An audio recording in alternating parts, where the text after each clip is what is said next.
On January 24th, a group of students in the Film and Television Master's program here at Sacred Heart University headed west to Park City, Utah to attend the largest independent film festival in America, the Sundance Film Festival. It was more than I could have imagined. I was just happy being there and being in a space where I was with filmmakers and I was with people who loved film as much as I did.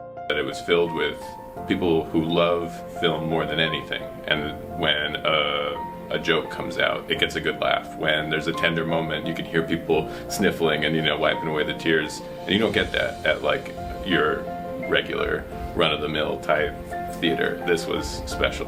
One of the reasons we went to Sundance originally in 2020 was to expand the environment for our students, let them meet new people. It's a great networking environment. They volunteer, they do things like some of them work maybe on the red carpet, or some of them act as ushers, and then they get to sort of stay in the films, and so they're really embedded in the experience of the festival. The volunteers were students, they were film students that were coming from all over the country to do exactly what we were doing, is to just get that experience and meet other filmmakers. And I did make some contacts, and I'm hoping that we all just discussed that we're going to be on each other's movies one day, and I think that's going to happen.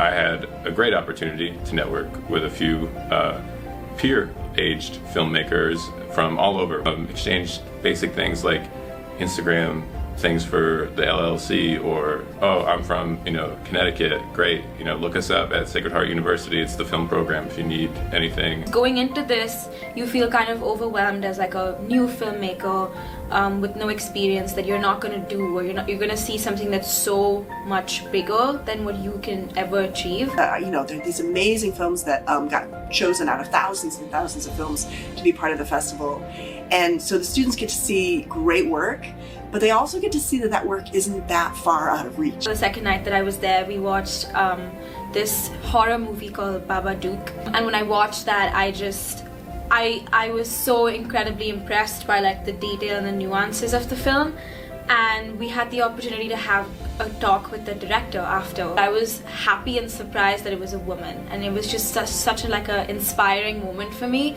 because I've never heard of women making horror movies, and that's kind of what I want to do with my life. It becomes this small community of filmmakers and festival goers who really, everyone talks with each other about the films they saw and talks about their experiences, and the filmmakers are right in the mix of all this.